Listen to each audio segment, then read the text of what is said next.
Olá pessoal, tudo bem? Hoje o bate-papo é saboroso demais. A culinária explica a cultura de um povo e também transforma vidas. A gente vai conhecer um pouco mais do Marcos Alves, assessor jurídico que se apaixonou pela gastronomia. O que fez você sair do mundo jurídico, na verdade continuar no mundo jurídico, e de repente se aventurar na gastronomia e se apaixonar e de repente ser um chefe hoje renomado? Boa tarde a todos. Eu acredito que a gastronomia vem muito do afeto, né, do amor. Essa forma que a gente transforma o amor através das nossas mãos e passa através do alimento. Então essa comida familiar, essa comida de afeto estava enraizada na minha família e eu quis levar isso para mais gente, não só aquela cozinha familiar. Quero expandir amor para todo mundo. Bom, você falou da sua família, então eu imagino que você tem uma ligação muito grande, é claro, na sua formação e até também nas suas escolhas, né? Porque, de certa forma, a família influencia Sim. a você partir para a culinária. Mas como é que foi esse processo? De repente, os pais sonhando com um filho advogado, estudando direito, vindo para Cuiabá estudar e, de repente, virou chefe de cozinha. Como é que foi essa história? Vamos voltar um pouquinho no tempo, há 17 anos atrás. E lá, na época, ser chefe de cozinha era ser cozinheiro, Sim, né? Não era muito bem visto. Não tinha os holofotes, não tinha os programas de culinária hoje para dar visibilidade à profissão. Vamos a 17 anos atrás, passei no vestibular com 15, sou de Guiratinga, sou do interior de Mato Grosso, uns 300 quilômetros da capital. Então, emancipar um jovem, um adolescente, homem de 15 anos de idade, vir para a capital para ser chefe de cozinha, na mentalidade da minha cidade e da época, né, estamos falando aí em 2005, era para virar cozinheiro. Então, sonho de pai nenhum sonhava em um filho ser cozinheiro. Então você tinha já a ideia de ser chefe de cozinha, mas daí você foi pro direito só para agradar a família? Passei no vestibular tanto para direito quanto para gastronomia e em comum acordo com a família optamos na época por fazer a faculdade de direito. Só que aí ficou aquela sementinha plantada e fica enraizado, pensando. Aquele sonho guardado na gaveta que com 27 anos, falei, não, agora é hora de executar esse plano. Aí pra gente conhecer, e isso até serve de exemplo, né, para outras pessoas, como uma forma de motivar, porque tem muita gente que às vezes pensa em mudar de profissão, Sim. ou talvez optou por uma área, mas na verdade queria estar atuando em outra área. Sim. Como é que foi o seu processo? Você primeiro se estabiliza, atuando como assessor jurídico, aí você organiza a sua vida financeira e aí você parte então pro sonho. Isso, parti para fazer gastronomia. Só que tinha um plus nessa época, né? Eu sou um pouco ansioso, taurino, adoro comer, e a comida estava enraizada na minha família. Cheguei a 205 quilos. Sério? Então, para entrar numa indústria, né, uma sala profissional, numa cozinha profissional, a faculdade de Direito, a sala de aula é uma cozinha industrial, né? A gente dá aula dentro de uma cozinha. Então, 205 quilos. Eu tinha medo de ter problemas cardíacos, a temperatura da cozinha é bem quente, não é nada daquele que mostra em reality show, é uma outra realidade a cozinha de uma faculdade. Então, eu optei primeiro por fazer uma cirurgia bariátrica, perdi 105 quilos. Sério? 105. E aí eu falei, eu perdi 25, você ganhou de mim. Quase outro Marcos. E aí sim, eu falei, não, agora eu vou me estruturar financeiramente, organizar meu tempo para fazer uma profissão bem feita, uma faculdade bem feita. Hoje em dia eu tenho alunos, você estava falando sobre segunda profissão, eu dou aula na Unic Pantanal aqui em Mato Grosso, aqui em Cuiabá, eu tenho alunos médicos, eu tenho aluno bombeiro, eu tenho alunos policial, tenho aluno fisioterapeuta, que não querem seguir a profissão de chefe de cozinha, não querem abrir restaurante, estão fazendo como terapia. Eu tenho um aluno médico, por exemplo, que ele é oftalmologista, faz 3 cirurgias diárias. Imagina a precisão da mão de um cirurgião oftalmo, faz cirurgia nos olhos. Então ele faz gastronomia à noite justamente para baixar a adrenalina, como se fosse uma terapia. Por isso a gente fala cozinha terapia, cozinha com amor. Então ele cozinha em casa pro final de semana por hobby e quis, ao invés de procurar um psicólogo, procurar uma ecoterapia, algo para relaxar, procurou a gastronomia. E eu vou contar uma experiência minha, viu, Marcos? Eu praticamente cozinho todas as noites, eu adoro fazer a minha comida. A minha comida ela é boa pra mim, então eu faço as minhas experiências, Sim. monto os meus pratos, lá crio algumas coisas e tal. Esses dias eu fiz... Aí sai receita nova. Esses dias eu fiz um pão lá que foi legal pra caramba, tal, assim, que eu coloquei gorgonzola. Não, na pandemia surgiram vários chefes, né, vários cozinheiros na pandemia. Mas eu tô te dizendo isso para contar uma experiência que eu tive com a sensação de autonomia de sobrevivência quando eu aprendi a cozinhar. Porque eu saio de casa, eu vou morar sozinho, então quando eu vou morar sozinho, eu não sabia cozinhar, fazer as coisas, né? E daí eu comecei a comprar os mantimentos e comecei a preparar a minha cozinha. Até eu acertar o primeiro arroz, tal, foi difícil, o feijão. Mas depois que você aprende a cozinhar... Ai, meu Deus, eu que fiz. Não, e não só isso. Além de você ter a sensação de você ter preparado a sua comida, a sensação... Você sabe os ingredientes que foi colocado ali. Exatamente, mas a sensação de autonomia, de sobrevivência, você assim, poxa... Eu não morro de fome, porque eu consigo, eu sei fazer eu posso, minha comida. Eu posso. Porque se você tiver com fome e tiver de repente lá o arroz que você não souber preparar, você não consegue. Sim, os ingredientes mais simples são as comidas mais saborosas. Não precisa trufa, colocar um arroz trufado, por exemplo. Comida simples é comida de verdade. E falar sobre comida também não é uma forma também de você incentivar a alimentação compulsória, né? É possível você apreciar bons pratos, saborear, experimentar. Tanto é que nós temos a comida regional e temos a comida contemporânea. São dois mundos, são duas realidades. O que você pode falar um pouquinho antes da gente entrar na culinária? Você que teve essa experiência de ter ganhado bastante peso e depois ter perdido por uma questão de saúde. Porque assim, não dá pra confundir que experienciar comidas é você sair comendo igual guloso, não. Eu acho que dá pra você ter experiências gastronômicas sem ganhar peso. O que você pode orientar para as pessoas? É uma comida equilibrada, né? Hoje em dia, com tanta... A gastronomia virou meio que uma indústria, essa indústria que eu tô falando de mercado, né? De fabricação de comida pronta, comida enlatados, fast foods da vida. A própria rotina da população mundial faz com que essa indústria aumente. Você não tem tempo mais para preparar um almoço em 2 horas. Você tem 15 minutos, meia hora para o almoço. Então você opta sempre pelo mais fácil, pelo congelado, pelo industrializado. Contém sódio, contém condimentos. Então, quando você monta a sua rotina alimentar, sabe o que é comida de verdade, o que você está colocando ali, você tem uma qualidade de vida, uma saúde muito mais equilibrada. Por isso que hoje em dia tem pessoas alérgicas a glúten, lactose. Você tem noção tanto de alergias e intolerâncias que estão crescendo a cada dia por conta desses ingredientes que a gente não sabe o que está colocando na comida industrializada. Você falou uma coisa assim, muito real mesmo. Dá pra gente saborear e comer comida de verdade. Comida de verdade, né? Comida de... E por falar em comida de verdade, então, eu quero já entrar nesse assunto, mas primeiro dá uma explicação pra nós. Eu acho que comer, a culinária, é uma viagem ao tempo, né? A comida realmente ela explica a história, a cultura. O que traz um prato, por exemplo? A gastronomia nasce da história. Eu sempre falo para meus alunos, quando você viaja para qualquer lugar, seja um país, seja um estado novo, uma cidade que você nunca conheceu, você quer conhecer tudo daquela cidade? Primeiro ponto, vá numa feira municipal, uma feira gastronômica.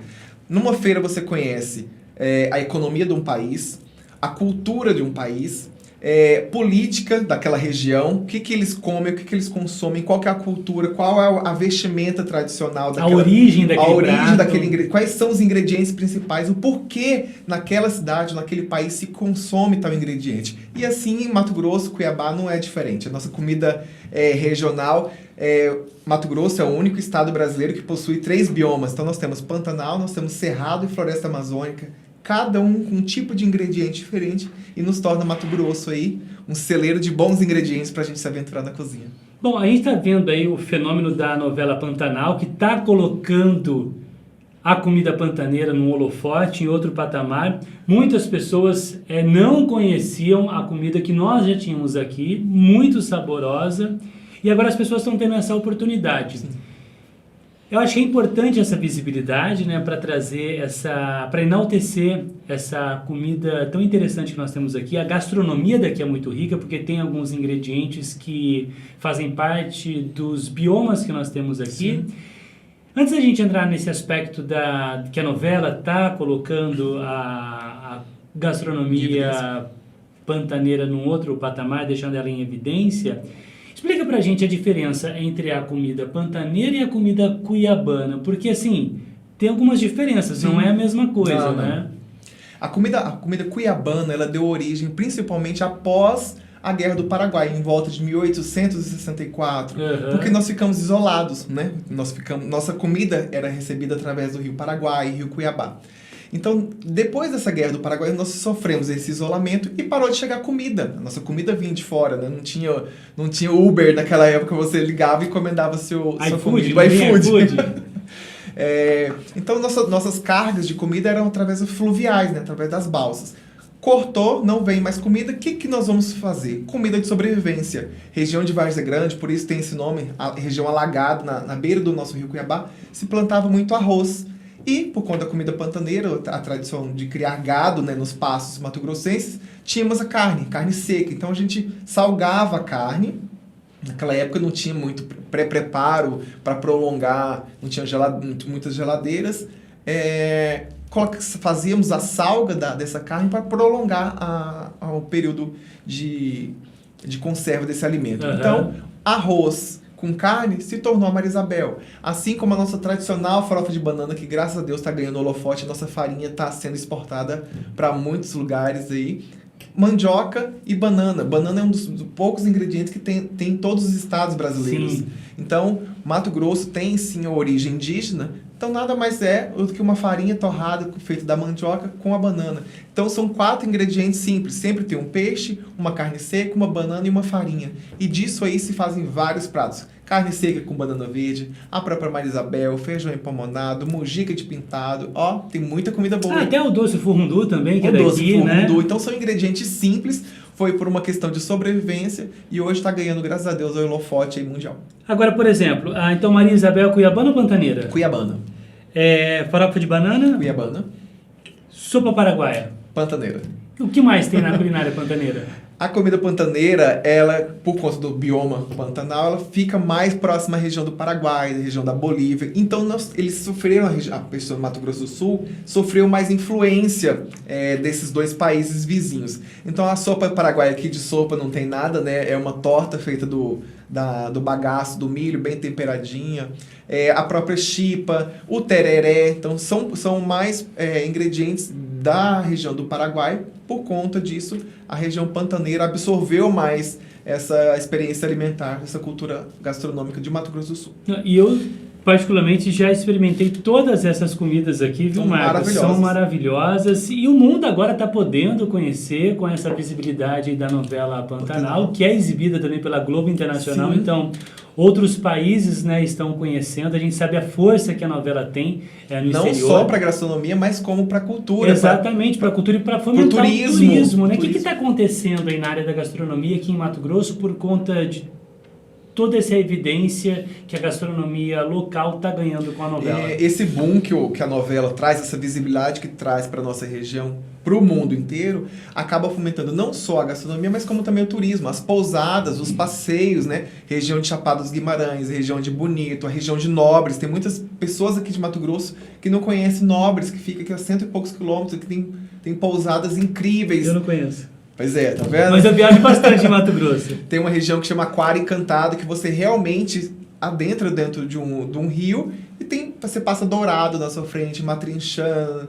É realmente uma vivência que está aumentando graças à visibilidade que uma novela da Globo tem internacionalmente. Bom, olha só, e por falar em cultura, experiência, eu tô sentindo um cheiro bom aqui nesse estúdio aqui, Gordo. Traz para nós aí que ele preparou um negócio bem interessante aqui pra gente. Vamos pegar aqui, ó. Não precisou de muito tropeiro para fazer, não. Um gordo com um prato desse, a chance de sair correndo é grande. Aí, ó, explica pra gente quanta história ou quantas histórias tem num prato. Tem nesse prato, Marcos. Começamos a falar da Maria Isabel com farofa de banana, nossa tradicional comida cuiabana. Então, metade do prato temos a nossa comida cuiabana e outra metade vamos falar sobre o tropeirismo, a comida pantaneira, né? A chipa, a sopa paraguaia, macarrão de comitiva, que são comidas dos tropeiros, as comidas de comitiva, né? Que são comidas que são levadas em balaios. A comida do pantaneiro, a primeira refeição começa às 4 da manhã. Então, qual é o outro povo, qual que é a outra cultura que se alimenta às 4 da manhã? Então, começa pelos tropeiros, né? Pelas comitivas, que acorda às 4 da manhã e faz aquele arroz com tudo dentro. Então é um arroz, é um feijão, ovo, farinha, aquela carne que sobrou da noite anterior, dá uma requentada ali, faz uma refeição bem farta para aguentar e até onde der, porque eles não param para fazer o almoço, tem 2 horas de refeição, assim como funcionário público, assim como as outras profissões. Bom, eu acho que tem uma coisa seguinte, que comida não dá para você ficar falando muito sobre ela sem experimentar, né? O maior respeito que você pode ter com um prato... Comida se come com os olhos, mas quem enche a barriga é a boca. Exatamente. Marcos, tudo que você falou a respeito dessa gastronomia que você defende, você falou muito da comida raiz, né? E aí a gente tem também uma outra coisa que é a gourmetização da culinária. Sim. O que você pode dizer sobre isso? Eu acredito no equilíbrio. Temos chefes regionais que defendem essa comida, né, essa comida pantaneira, essa comida de família, essa comida de raiz, mas temos muitos chefes muito bons aqui que defendem a comida gourmetizada, a comida contemporânea. Eu acredito que tem um equilíbrio. Podemos usar os mesmos ingredientes, mas apresentar de uma forma mais elitizada. Tem público para tudo. Então, por exemplo, posso fazer um arancine, que é um prato italiano feito de bolinho de arroz, só que eu não preciso fazer com arroz italiano. Posso fazer com a Marisabel, um arancine de Marisabel. Estou fazendo uma releitura. Então, por isso que eu acredito nesse equilíbrio entre inovação e tradição. A gente também não pode esquecer do bolinho de arroz da Dona Eulálio, por exemplo, e querer gourmetizar e colocar especiarias, ingredientes, que eu esqueça a história. Então, esse ingrediente regional pode sim sofrer uma inovação, mas com aquela identidade. De onde eu vim, né?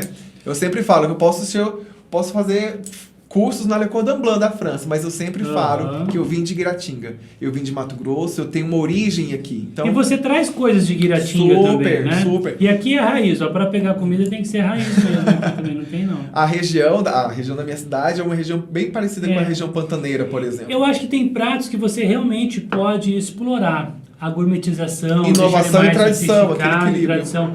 Mas eu acho que daí você pegar um bolinho da Dona Eulaila e querer bolinho gourmet, aí eu acho que é você desmerecer toda uma história. Sim, né? Por trás daquele bolinho tem 4, 5 gerações de uma família que fazem a mesma receita. O escaldado, né? O escaldado cuiabano da mesma forma. Cuiabano, então são famílias que fazem. Então não adianta eu querer gourmetizar demais um prato e perder a identidade. E olha só, o Gordo foi ali para filmar e aí eu vou viver um dos momentos mais esperados da minha vida. Eu vou ter um dia de Ana Maria Braga.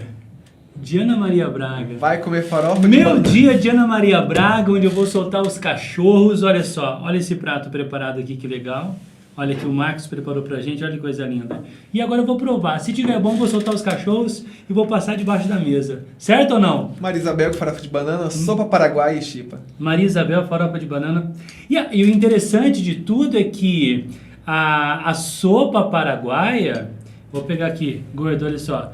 A sopa paraguaia, ela não é sopa. De sopa não tem nada. Explica pra gente, enquanto eu vou comendo aqui, saboreando, conta pra nós um pouquinho aqui da sopa paraguaia e da chipa também. A sopa paraguaia é um prato tradicional, como o próprio nome fala, do Paraguai, que é feito com o bagaço do milho, né? O milho triturado. Então ele não é peneirado, então você pode fazer o curau, por exemplo, que é feito do leite desse milho, e com o bagaço, que é o que eu estava dizendo no início da entrevista. É uma comida de sobrevivência. Então nasceu de uma experiência deles tiraram o sumo para fazer o curau, fazer a pamonha, por exemplo, que também é tradicional de Mato Grosso, a região de Goiânia ali, de Goiás, e colocaram o bagaço em cima de um fogão de lenha, de um forno a lenha. A sopa secou e virou uma torta. Então, às vezes, de um esquecimento assim como... Não, pode falar. Não, maravilha. Eu ia falar exatamente isso, porque... Tem muitos doces, por exemplo, o doce que muita gente conhece como cachorrada, ambrosia. O leite talhou, o que fazia? Jogava para os animais, jogava para os cachorros.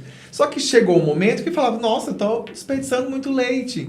Adoçaram esse leite, colocaram no fogão de lenha por horas prolongadas, e hoje temos um doce super tradicional da região de Minas, É ambrosia. Então, isso que é legal. são experiências. Às Exato. vezes um ingrediente, o errado dá certo. O errado dá certo. E assim, tipo assim, às vezes você tá passando por uma dificuldade, tá numa situação de escassez da sua vida. Tem um ingrediente na sua geladeira, é aquela virada de nesse chave. momento aí que você consegue perceber que uma porta se abre. Sim, é uma virada de chave. É. Surge um novo E às vezes emprego. você acha que deu errado, não, pô, foi ali que surgiu Tem uma vários experiência chefes nova. aí mundialmente conhecidos que de uma receita ganhou o mundo. Ó, eu provei Comeu cultura. e eu vou passar debaixo da mesa. Não, eu sou Ana Maria Braga hoje. Essa mesa não dá, larga Solta- Larga Solta os cachorros. Ó, soltei os cachorros e passei Agora não levanta mais. debaixo da mesa. Passei debaixo da mesa aqui. Ó, Não. você teve uma experiência aí, tanto pantaneira, quanto Mato Grossense, quanto cuiabana. É comida Não. de história, comida de afeto. Sensacional. Ó, enquanto eu vou terminando aí, vai ajudando aí para não me aparecer comendo. Olha só. Ah, Diga. outra curiosidade quando você está comendo sobre a chipa e o pão de queijo. Os ingredientes são os mesmos, o queijo, o amido é o mesmo, a Qual que é a gordura é a diferença, mesma. então? Então a não é quantidade, pão de queijo. Não, esse aqui é o biscoito de queijo ou chipa, né? Aham. É a quantidade, ó. Ele é mais sequinho e ele não faz aquele puxa, ó.